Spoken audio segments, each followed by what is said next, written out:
If you decided to join today, you are already at the top of the people who know that AI is important, know that you should use it for your work. But there is a lot of other people that still didn't get it, still don't take the time for it.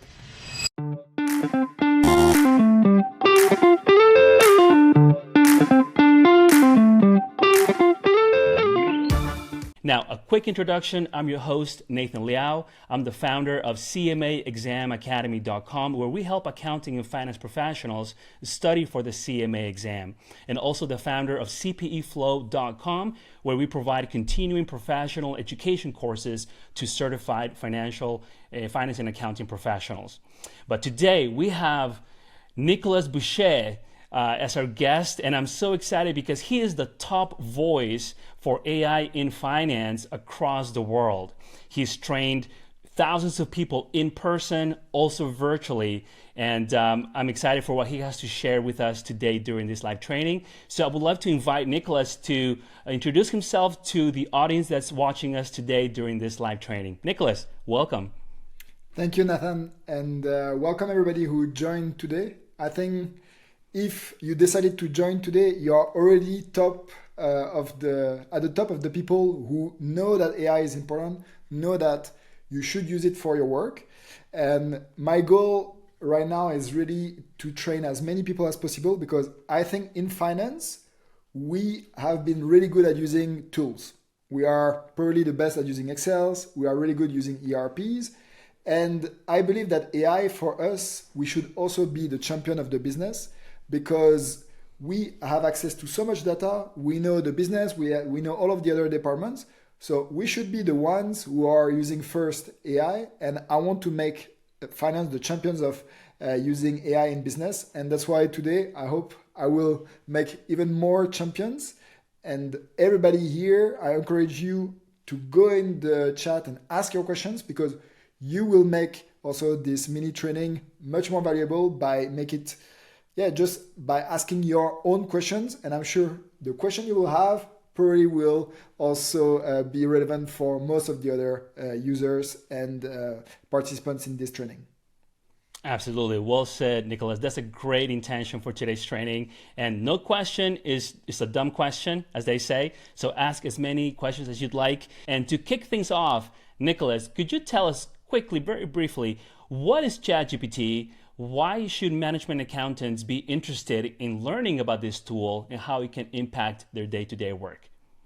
Yeah, so imagine that you have a new trainee in your team, and this trainee writes super fast, has probably a better English than you. And I think here, not everybody is native English speaker. So imagine this trainee is super good at English, and this trainee has read all of Wikipedia, all of the encyclopedia existing, but also knows the tactics on how to compute KPIs, how to use Excel. And you can ask this trainee any questions, but what is really important is how do you ask the questions, and also how do you give enough context that this trainee is going to help you as much as possible. So this is actually what you have in this chat box, which is ChatGPT and all of the other LLMs like Gemini from Google, Claude from Anthropic, which is backed by Amazon, or Copilot from Microsoft.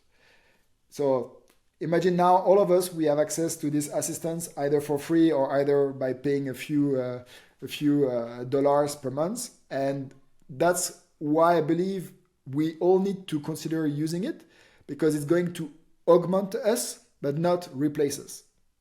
Imagine you have a trainee. If you train the trainee, it's going to make your work better, your team work better, but your trainee is not going to replace you. It's just going to help you in your career, because you will be seen as a great manager. So that's how you should take ChatGPT and consider ChatGPT. Thank you so much for mentioning that, Nicolas, because one of the biggest fears across all the industries, including accounting and finance, is that AI will replace our jobs. So thank you so much for that clarification and for pointing out the distinction that AI is there to augment our work, our skill set, and help us be more productive in our day-to-day versus replacing our entire jobs entirely. So very good point. Thank you for sharing that. Now, you've trained thousands of people in the biggest corporations around the world, what have you seen as the biggest roadblocks to AI adoption? And how can people today be mindful of them and be able to overcome them? Yeah, so I can show you actually an example if you want straight away, because I think Absolutely. people, what I see, and let me show you. I will share my screen. That would be great.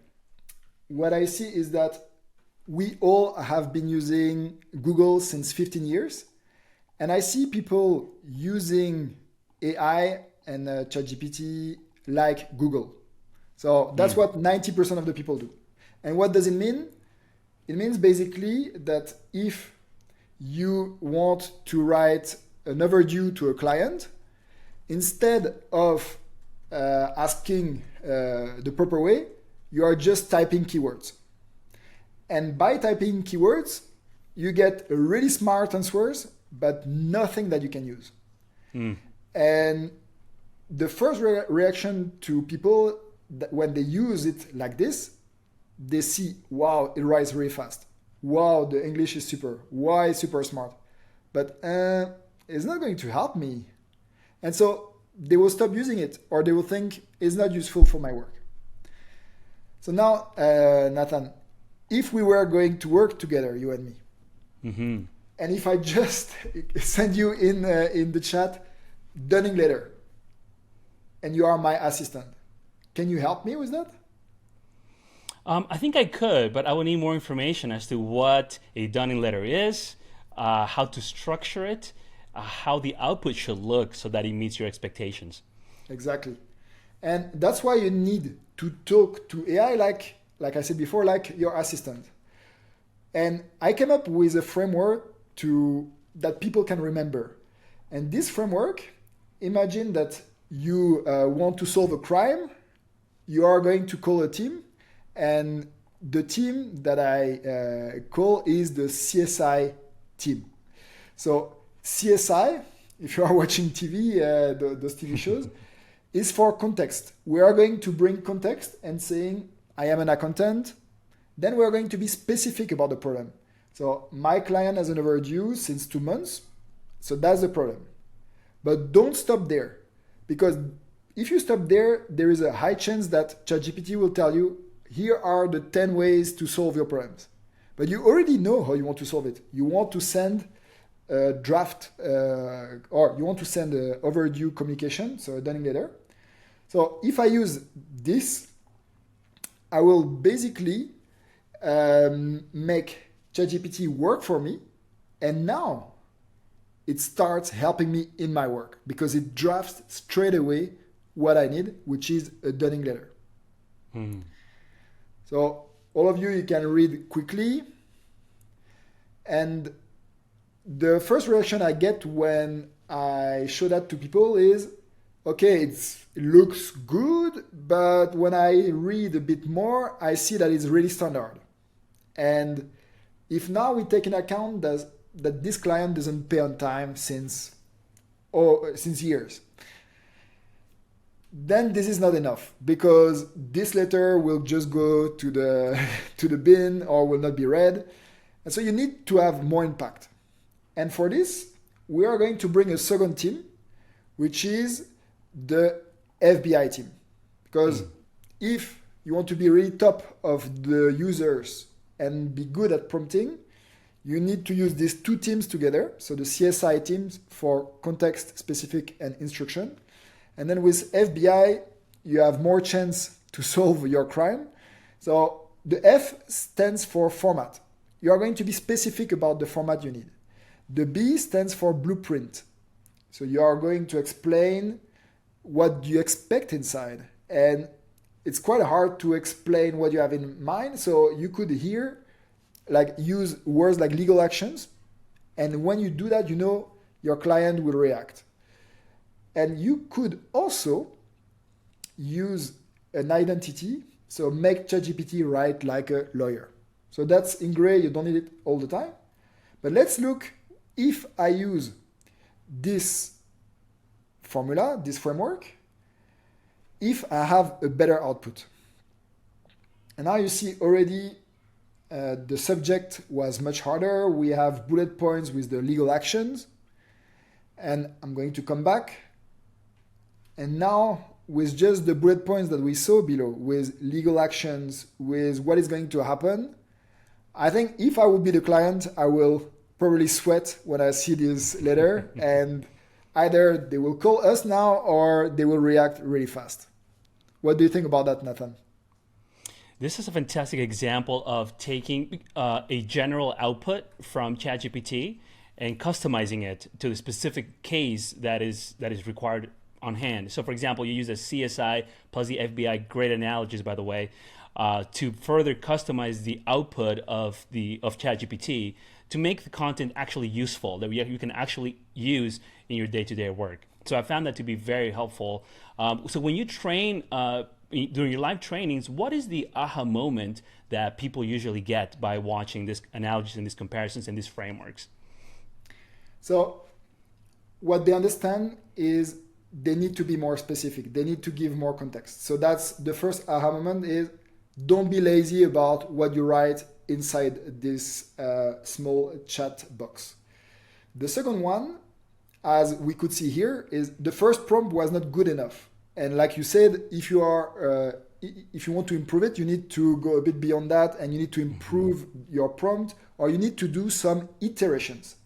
And the word I hear all the time is, yeah, this is an iterative process. And once people understand that you don't get the best answer straight away, but it's a discussion and you need to tweak out your discussions and prompt, then they know, okay, it's normal if the value is not good and the quality is not good yet, but by doing 1, 2, 3 shots, that's what they call it in AI, like you have some shots to improve the answer, then you go really quickly from 50% like average answer to 80, 90, and sometimes 100%. And once they understand that, then the world opens their eyes in front of them and they can really imagine how they can use it. And I do an exercise with them, and that I recommend everybody to do, is to list all of your tasks that you do normally in a day. Like any small task. Imagine an email. Imagine you build a template. Imagine you had to build like a mini project plan for a new tool. Well, instead of doing it like you were doing until now, try first to do it inside ChatGPT. And you will see that either it's not helpful, so like this you figure out it's not helpful, but most of the time you'll see, oh, it helped me, so either I was faster, or either the output is better, and actually most of the time you will see that you'll have a better and faster output, and like this you will learn really quickly how to use it in your work. Does the CSI and FBI frameworks, can that be applied to any role in accounting and finance, or is it more advantageous in more management type of roles? No, it's really any role. Also, like you could, let's imagine you have colleagues from other departments, you can give them that. What I like to tell people is start with that. And once you will get used to the quality, you will know, okay, sometimes you don't need to be as specific. Sometimes just the CSI is enough. Sometimes just adding the format helps a bit, and then you go to your result.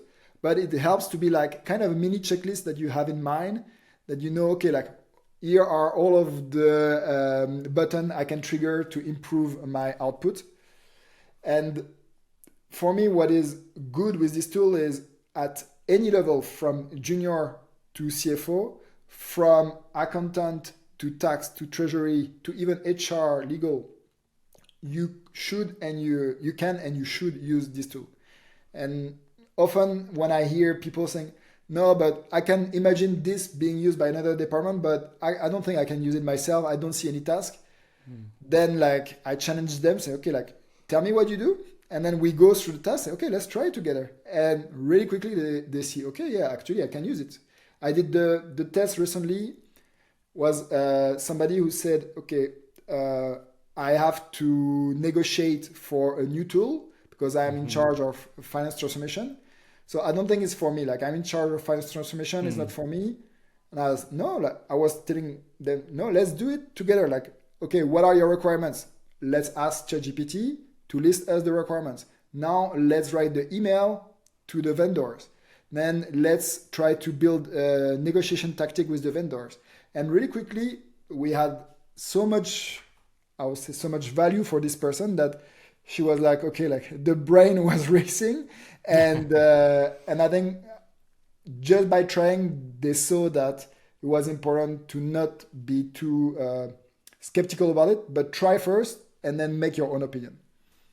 Yeah, that's great. I love the approach of looking at what you do on a day to day and seeing how ChatGPT can help you. And even if you're not sure how to even connect the dots, you could even just take that list, dump it into ChatGPT and be like, hey, ChatGPT, how can I improve? What can I do better in this particular tasks? And ChatGPT will help you brainstorm ideas on how you can start using it. So that's a great way to start connecting the dots if you're not sure what to ask it. Just dump your information there. Nothing confidential, obviously. Just a high level, a list of tasks that you do, and see how it can help you. And then they'll get the brain juices flowing. Go ahead, Nicholas. Maybe on confidentiality, because I'm sure the question is already there or somewhere. Yeah, it's a big question. On confidentiality, there is two important things to consider. First, whatever tools you are using, and not only AI, whatever, even like whatever information you are sharing in a tool, but also in a discussion in a bar or with your wife or with a friend, you have a contract. And this contract tells you exactly what you're allowed to do or not. So, meaning today, if you print your monthly financials of August, you print that with you and you let that in the bus. Then maybe like nobody cares, like the bus driver will put it in trash. But maybe also your competitor will find it because they just sit after you, and then it will be really interesting for them. And anyway, you did something bad, which is like you broke your contract with your company, and you breached the clause of confidentiality. So now that we know that what are the rules, how can you use AI with those rules? Exactly. That's a great question. If your company doesn't have a contract with ChatGPT, with Microsoft, with Claude, or with Gemini, then you are not supposed to use ChatGPT with confidential information, because it's an external tool that the company doesn't have. I'll say like there is no framework around it on how to use it. But now, if I meet Nathan at a barbecue next Sunday, and we both worked together 10 years ago, we are both maybe management accountant, and I'm telling you, Nathan, I have this problem that I don't know how to improve my cash situation. And we're going to talk over the barbecue, and you're going to tell me like what worked for you. I'm going to share with you what are our problems. But never I will tell you what is my overdue amount. Never I will tell you my clients. Never I will maybe like explain you really the problem in quantity that you can tell, okay, this company is going bad. Like you will not get any confidential information. We will just exchange best practices. And this discussion will still help me a lot. And that is actually what you can do with ChatGPT. You can go there and say, if somebody had an overdue problem, how can I solve it? Like, what are the KPIs to follow that? What can I do in SAP to generate an aging report? And then from this, how can I select the most important clients to attack? And this is something already that will move you so much forward, and still, you didn't put any confidential information inside. So just to help people. And the third, I'm going to show after, but with data is the same. You should not put any confidential data if you don't have a contract with ChatGPT or the other LLMs. But you can always say, I have a file where left I have the country, right I have the amount in revenue, then I have the margin. How can I make a graph about that? And it will tell you exactly how to do it in Excel.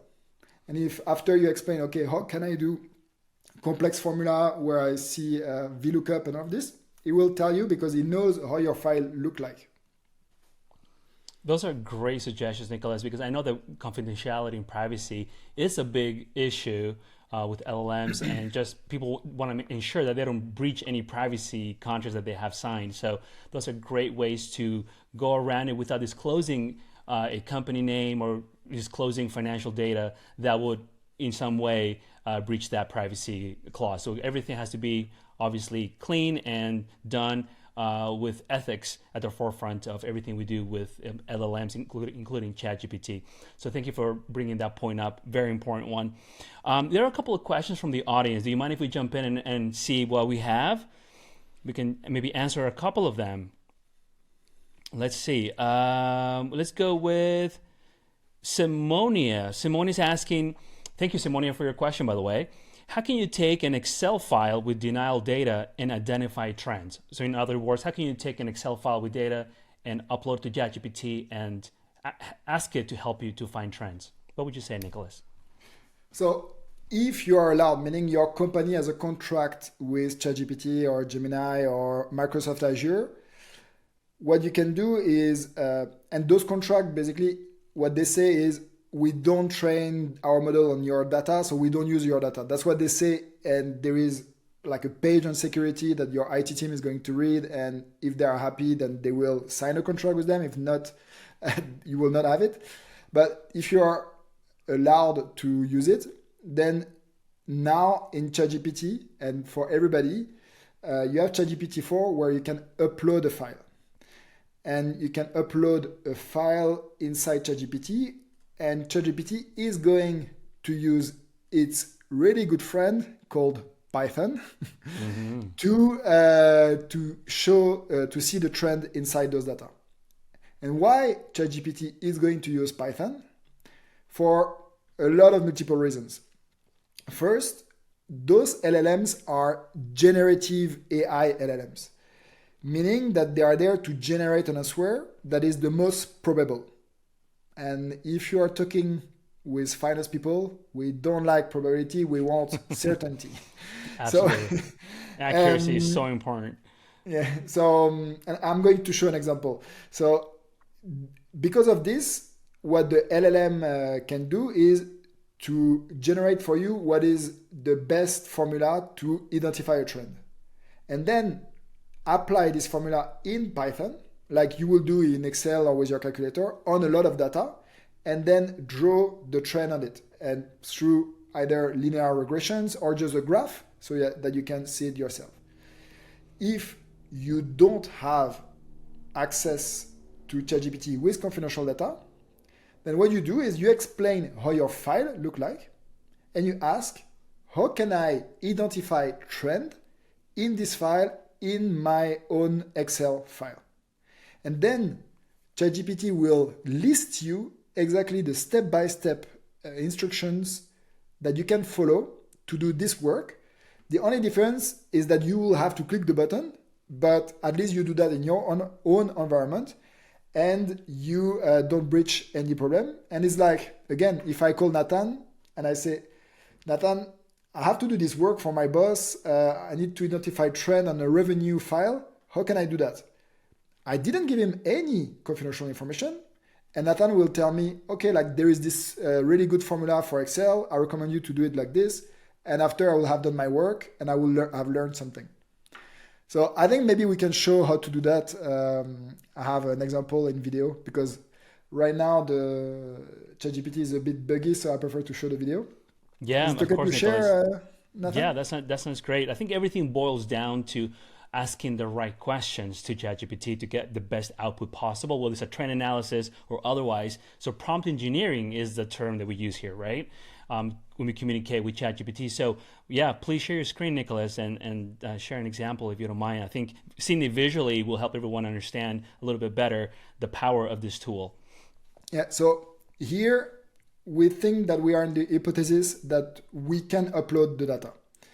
So here, if I have this file with the name of the people and the department, the position, the salary, and the increase decided for 2024, then I can, for this file, I can use it. So it was just to show you how it looks like so that everybody understand. there is a button in ChatGPT 4 that is uploading a file. And here I am uploading the headcount file that you just saw. And then I'm going to tell to ChatGPT to act as a consultant and explain what is context. So I need to prepare a presentation to my board on the headcount analysis. And then the instructions is to make visualizations and recommendations. And now what it does, it starts reading this file. So you see like ChatGPT is explaining, I am going to read your file, and that's what it's doing now. It's asking Python to show what are the first lines. Because ChatGPT itself cannot read a file, it can only ask Python, please tell me what are the first 5 lines in this file. And based on these 5 lines, ChatGPT recognizes the name of the columns, and ChatGPT then can tell you what type of analysis you can do. The same way that if I call Nathan and I explain, here is how my file looks like, what do you suggest me to do with this file? And then ChatGPT is going to write the code to create the visualization, because that's what you can do with Python. And it will continue doing all of the analysis that it proposes before, including analysis that you might not have thought about because they are a bit too complex for what you thought. And really quickly, you see nice graphs, you see also recommendations.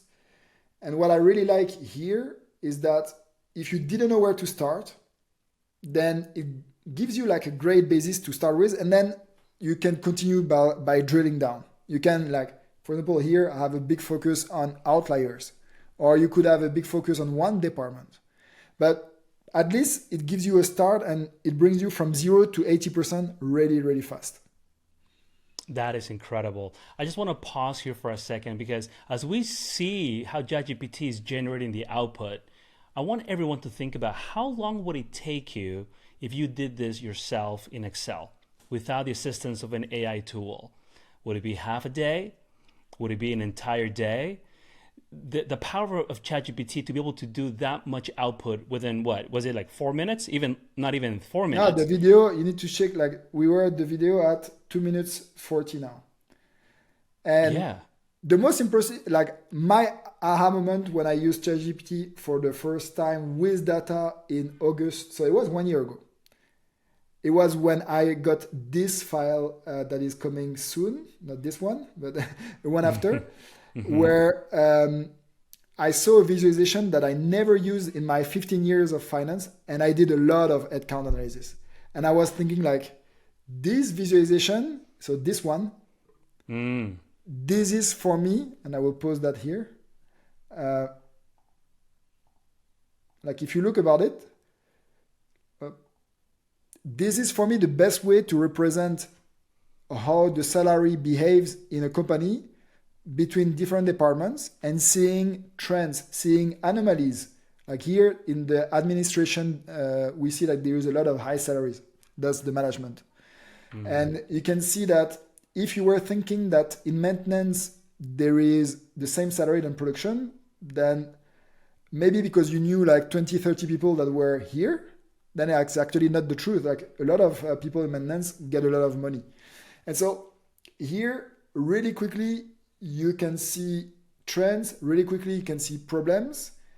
And to do this graph in Excel, it's actually possible. And I learned it again thanks to ChatGPT.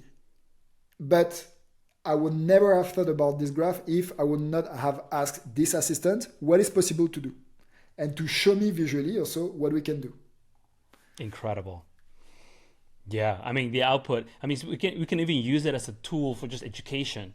To kind of ask it, how can we use this data or present it in a way that it's maybe different, unusual, or has a bigger impact? And seeing how it produces all the different reports and dashboards makes me wonder, can I export these graphs, Nicholas, out of ChatGPT? So you can export the image because Python creates images. But here what you can do is you can ask how to do it in your Excel file. Very good. This is basically how you go from I would say like ideas to actions and to production. And also, this is also how you go from I cannot do that in my confidential environment because I cannot give data. So you can also play with fake data, and then you go back to your real Excel file, and then bim, you get exactly the same graph. Gotcha. Incredible. Amazing. So you can actually learn from ChatGPT on the formulas and how to set up the graphs within Excel if you need to tie that into specific numbers and have it be more dynamic. This is fantastic. Now, a silly question. Do I need, as a ChatGPT user, to somehow integrate Python into it, or does it come with it already? No, so it's always inside it is like the back end. And that's also my message to everybody in finance. If the best minds of our world, because OpenAI is paying them really a lot of money, if they think that the best way to play around with figures, to make analysis is to use Python, then we need to be humble enough to accept that Python is actually the future for us. And let me explain you why. Yes, please. Python can deal with much bigger data than Excel. We all know that Excel is limited by 1 million something, like there is 1 million lines. Then Python can go much beyond that. Second, Python can actually create visualizations that are not possible to have in Excel. For example, a heat map. Like it's just one mini line of code in Python. Python can also create, combine, change Excel files, but also PowerPoints, PDFs, images, and Excel cannot do that. Another reason is that if you want to use AI for forecasting, you need to run an algorithm. An algorithm can be run with code in Python. So if you want to do a linear regression, you can just use Python for that. And the problem before is that everybody thought Python is not for finance, it's for data scientists. And they were kind of right because you needed to learn how to code. But now, you just ask ChatGPT how to code for you. And after, you will just put this code and put it in your own Python environment and to let Python work for you. And I can show you something where, for me, like it's the most aha moment when, for people to understand that Python is really a tool to start using right now.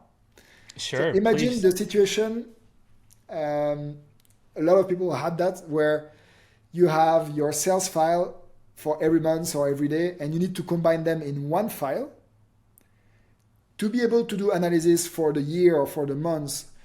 And the thing is, combining this file takes a lot of time, and you have no added value when you do that.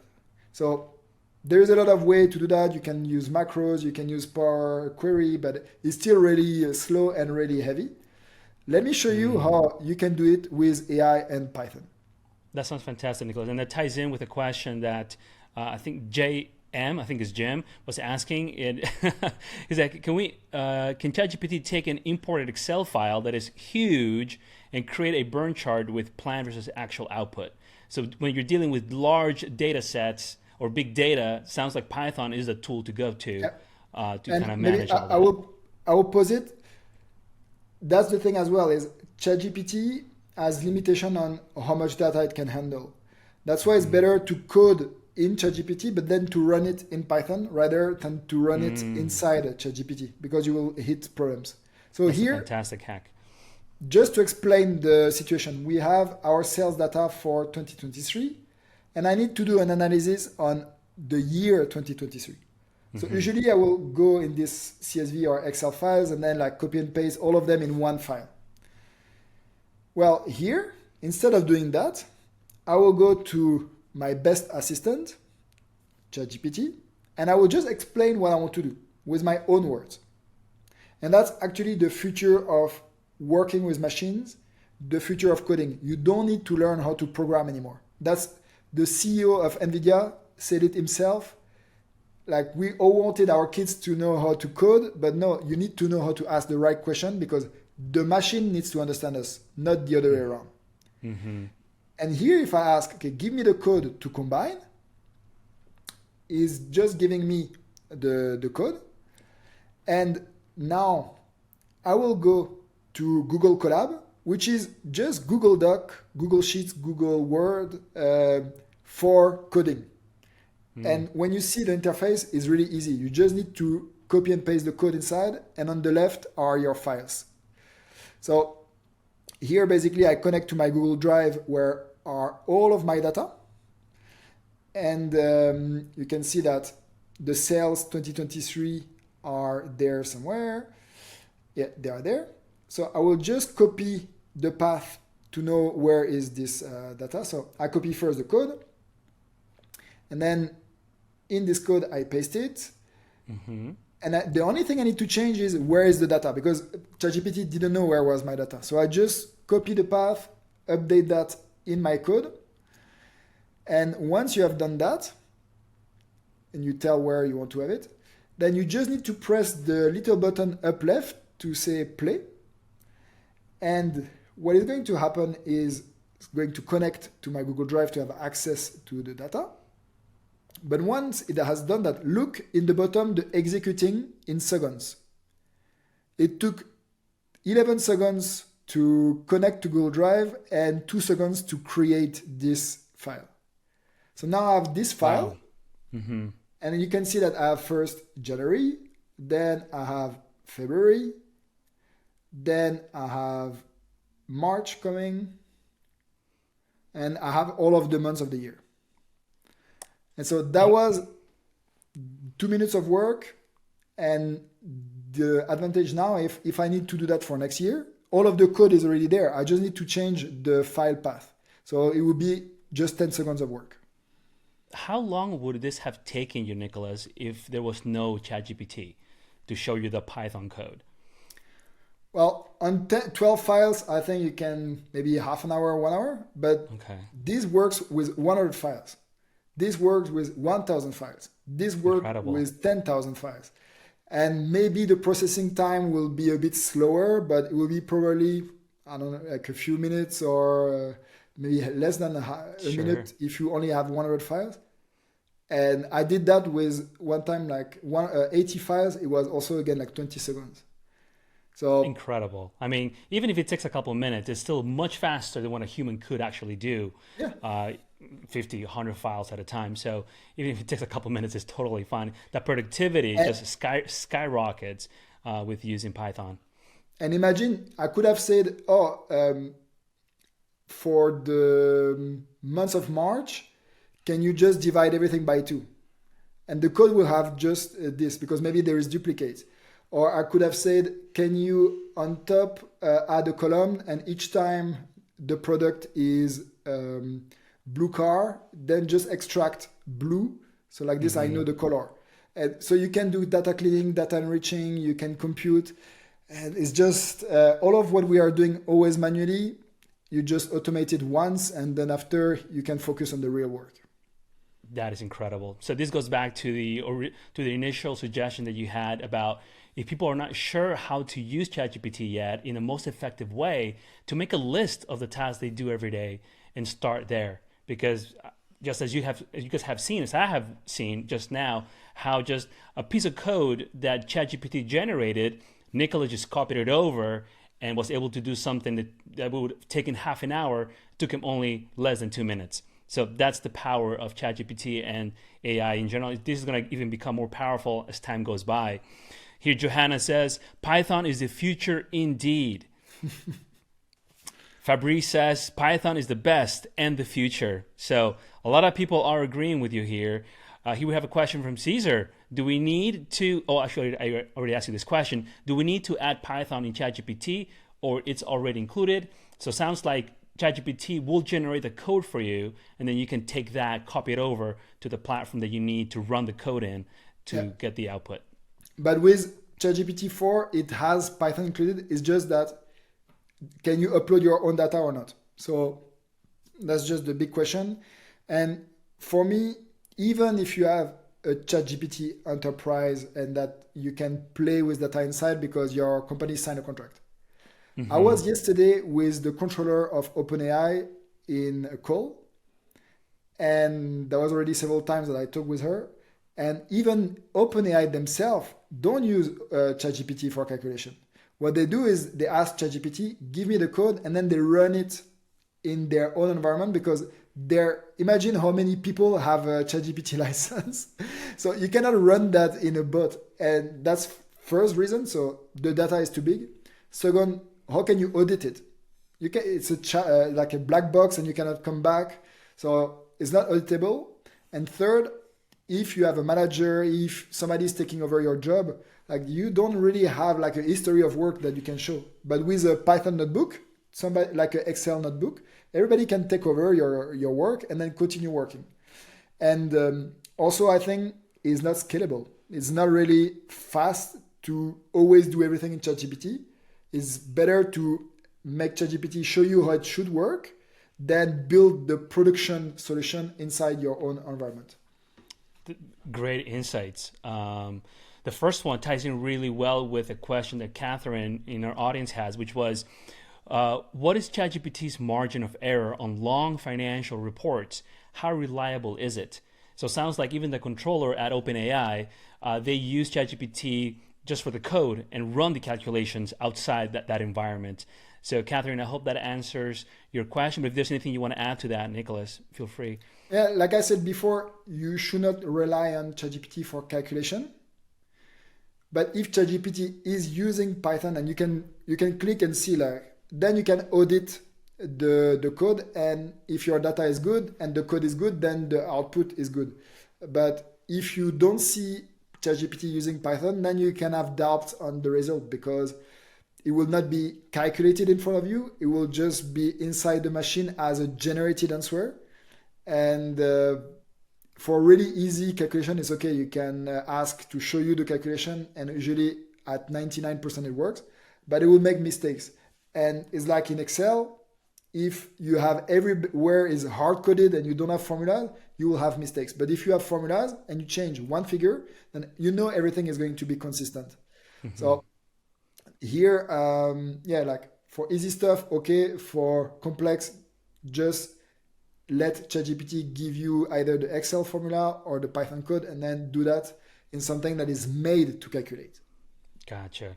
Do you have an example of like using financial data in ChatGPT and how someone in accounting and finance could begin using numbers within this platform? Yeah, so if you have dummy data or if you're allowed to upload, there is now the new function, which is data analysis. So a bit like I showed before in the example, you can get preliminary analytics. Like drilling down in data, seeing trends.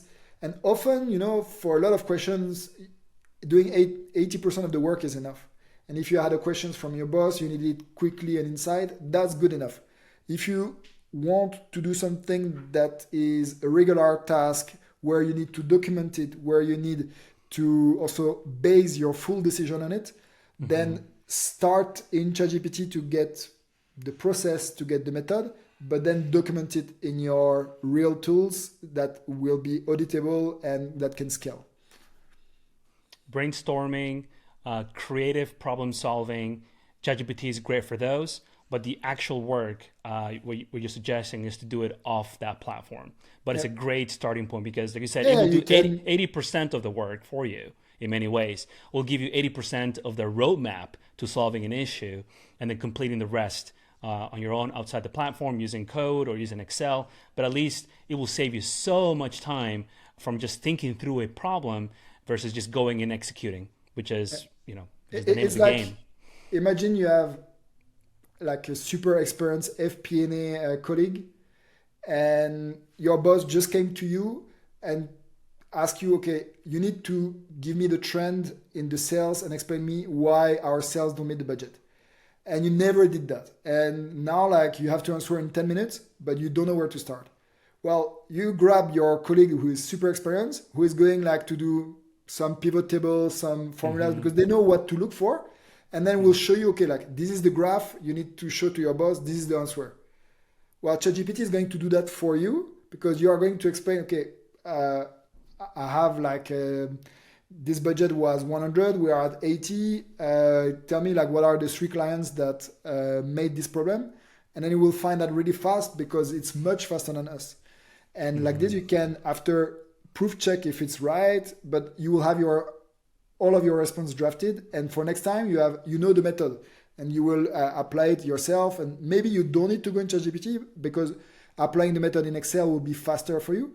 But if you don't have this experienced FP&A manager just next to you, then you can use ChatGPT to help you. Yeah, it's a fantastic tool. And I think we have just scratched the surface on what ChatGPT can do for us who work in accounting and finance.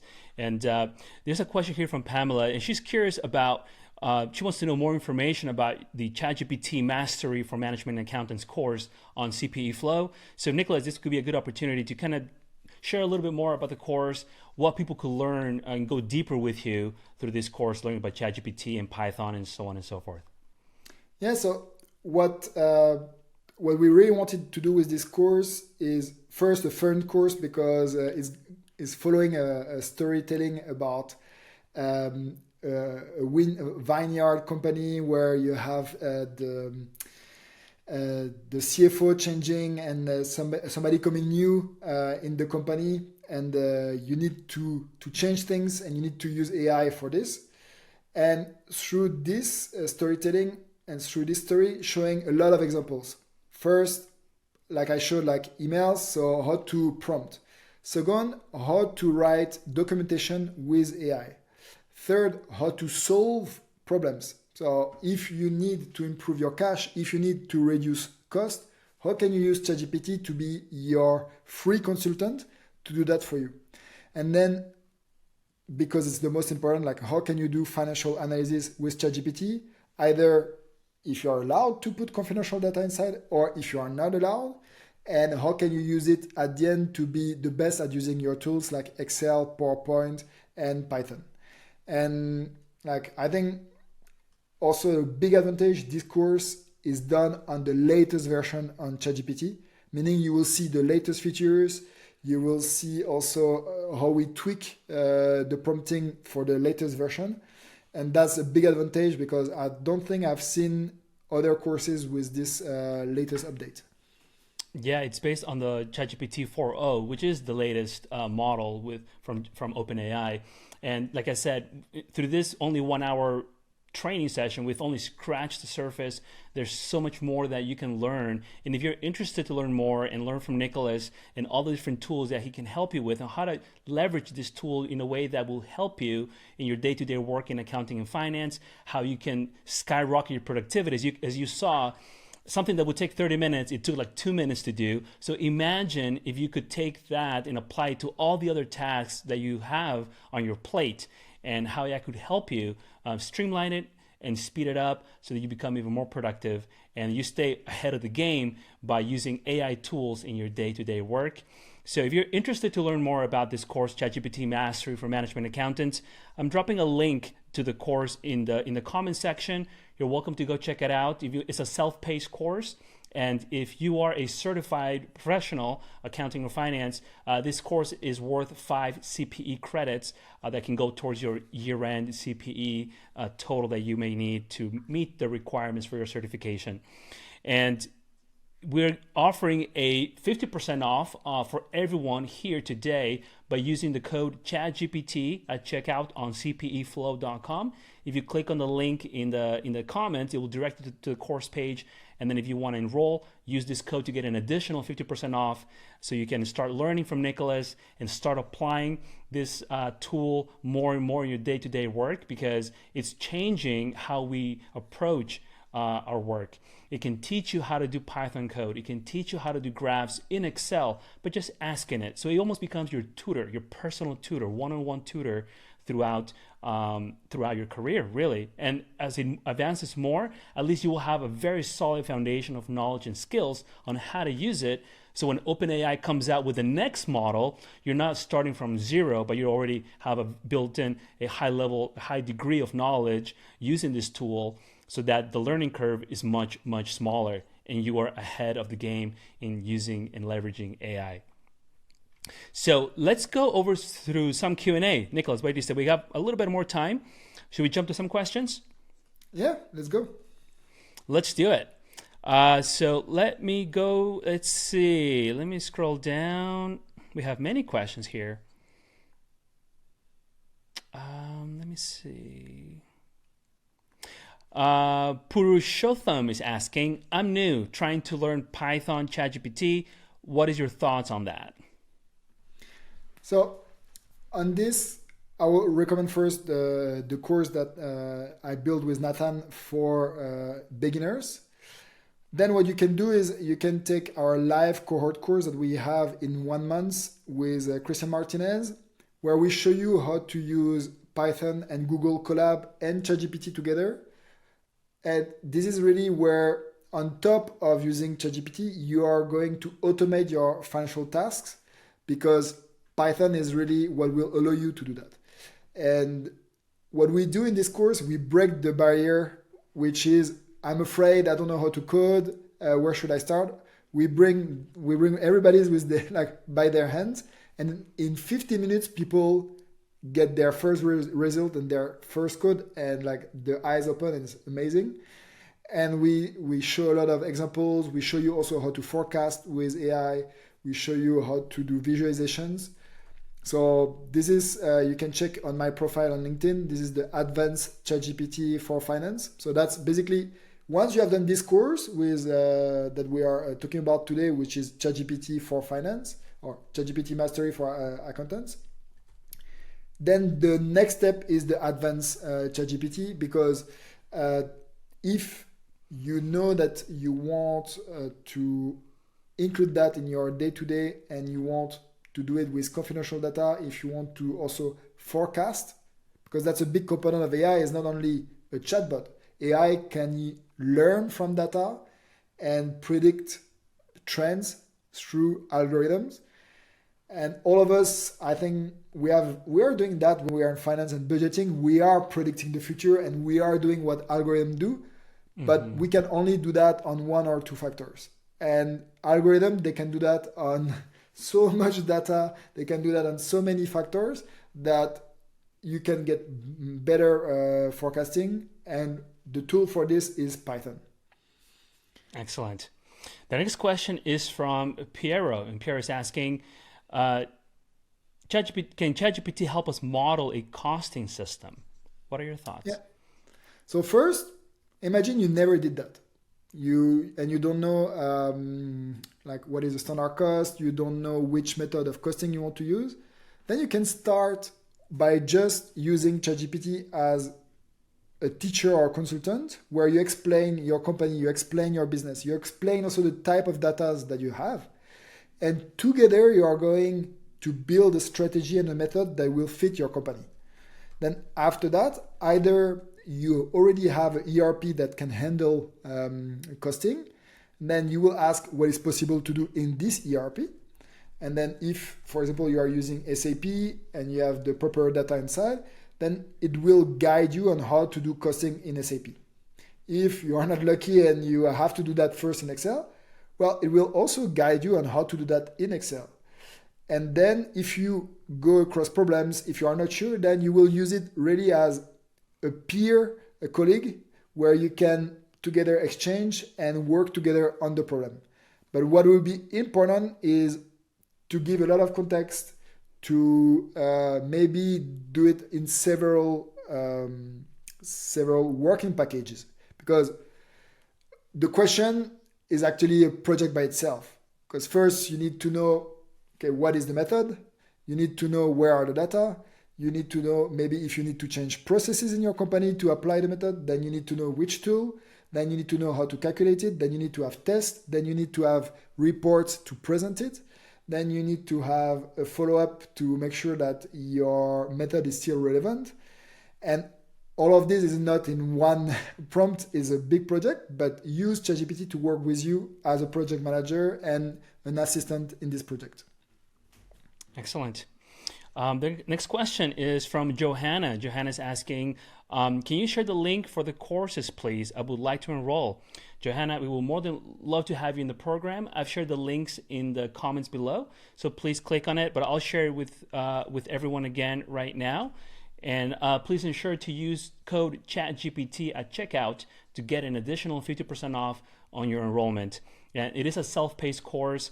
Nicholas dives deep into ChatGPT, Excel, Power BI, Python, prompting, and so much more that these tools will definitely help you make the most of this. It's like, for example, if someone was to give you an Excel software that you've never used before, you may poke around by yourself and learn a couple of things here and there. But when you have someone teach you Excel, you learn so much faster and you become a power user. And that's the theme of today's training. We want you to become a ChatGPT power user, specifically in accounting and finance, because there are so many use cases across various industries. But the focus here of this course and of this training is to equip you, if you're working in accounting and finance, with the skills that you need to make the most of ChatGPT. We have a question from Sultan, and he's asking, can you please share an example for ChatGPT with Power BI? What are your thoughts about ChatGPT with Power BI, Nicholas? Yeah, so I cannot show something, but I can share Power BI. Power BI has its own coding language, which is DAX, and there's another one, M. So here you can get help to code also. So it doesn't only code Python, it can also create code for DAX or M. ChatGPT can also help you create your dashboards by showing you how to do it, by showing you the step-by-steps. And if you are inside Power BI, you will notice more and more that Power BI will integrate a mini copilot, where there you can ask questions. There you can, instead of having to click everywhere, just ask, oh, I want to see the average sales for the last 12 months. And if your question is good enough, then you will get the dashboard. And that's also where the course is really good, because it teaches you how to prompt the machine. And prompting is something, and asking the right question is something we need to learn, because like before, learning Excel was really important because we want to make the best out of Excel. Now, learning how to talk to this machine, asking the best question, is going to give us the best output. And I'm sure everybody here wants to make the best output so that they can get a really good career and go home earlier than all of their colleagues. Absolutely. This tool is just going to help us be more productive and be able to complete our work faster than we ever have before. We are almost at time here, but there were a couple of questions that I would still love to get your thoughts on, Nicholas, if you have a couple more minutes. Yeah, that's okay. Here we have a question from Umesh. Umesh is asking, is there anything to be worried about on GDPR issue while using ChatGPT? Have you heard anything about this? Yeah, so ChatGPT, you can go on their security page. So you go on the security page of OpenAI, and they will tell you exactly what they do with your data and which standard they respect, and based on which pricing you use with ChatGPT. So either you use the free version, the company version.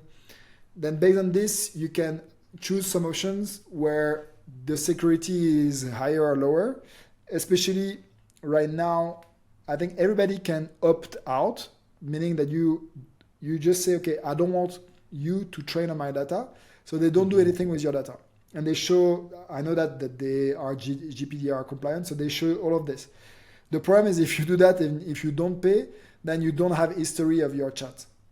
If you pay, then you have history of your chat and you have more possibilities. It's a business, they want to make money. But it's, like OpenAI is like Microsoft. First, it's linked with Microsoft. It's like Google. All of these big companies, they have to comply by the law. And specialists in security in your company, if you want to work with these tools, they will read the contract and they will say if yes or no, it's in line with the company policy in terms of security. And it might be that you are in a business of, for example, defense, where I was before. And we never worked with American cloud company because the Ministry of Defense in France said the data stay in France because it's security for the country, so we don't send the data outside of France. And when you are like this, you are not a normal company, so you have different type of security. But if you are like a SME and you are already using AWS for cloud, you are using Gmail for all of your emails, then you can go ahead because they are using all of them the same security protocol. You can read that and you can compare if it's in line with your security policy, and most probably it will be because you are already using cloud. Excellent insight, Nicholas. Very good. Tijani says, looking forward to attending the course. Tijani, we'll look forward to having you learn in the course. Elaine says, super excited. We're excited for you. They have learned some tools here today, and we hope you'll continue learning through the ChatGPT course. We have here more. Another comment from Amber. I've been using ChatGPT to help study for the CMA exam, plus Nathan's course. Amber, that's awesome. Glad you're leveraging AI already in your studies. That's fantastic. Last question here that we have for today is from Noabisa. His question is the data processed in Python secure? So again, the data processed in Python, it depends which tool store the data after. But you need to read if you have Python on your laptop.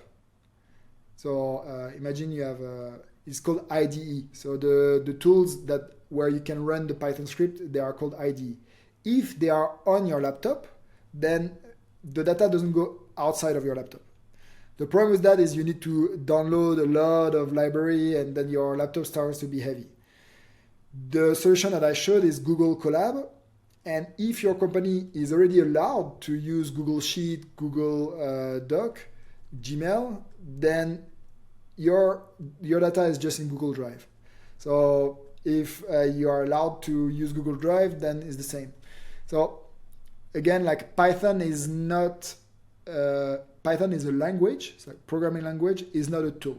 So just look which tool is using Python and then look if this tool respects the security that your company needs to have. Fantastic, Nicholas. And with that, we are going to wrap up today's training, ChatGPT Mastery for Management Accountants. It's been an absolute pleasure having all of you join us during this 1 hour packed training. I hope that you got a lot of value out of it. Nicholas, thank you for your generosity in sharing your knowledge about ChatGPT, how accounting and finance professionals can use this tool to make the most of their work and become even more productive and think of ways outside the box. We've seen how ChatGPT can provide ideas and help brainstorm and problem solve. So any last words you'd like to add, Nicholas? I really recommend everybody who was here to think that if you came today, if you spend 1 hour with us, you are already, like, you understand that the importance of AI. But there is a lot of other people that still didn't get it, still don't take the time for it. So we need all of us to make sure that we bring everybody with us, because it's only if all of our colleagues, all of our friends, family go and learn how, like, it's not magical, but how like exceptional what you can do with AI, that we will change also a lot of things in finance and in your companies. And like I said, like if you can make the same work with less time, or if you can provide more value, you will have a better career than most of the others. But if your team can do that with you, it's even better, because like this, you will have really more value within your team, and you will create also a lot of other colleagues that have a better career, and you will have helped a lot of other people. So make sure you don't keep everything that you learned today for yourself, spread it everywhere, because we want to be the champions of AI in finance. And with those words, we'll wrap up today's training. Thanks to everyone. We'll have a recording of this training on YouTube. Make sure to follow CPE Flow on YouTube, on our YouTube channel, and you'll be able to watch a recording of this training if you want to come back to it and get a refresher. And for those of you who have decided to join the course, we look forward to having you on cpeflow.com, where you'll dive deeper with Nicholas and upskill with the AI skills that you need through ChatGPT. Have a great one. Thanks, Nicholas. And until next time, bye, everybody.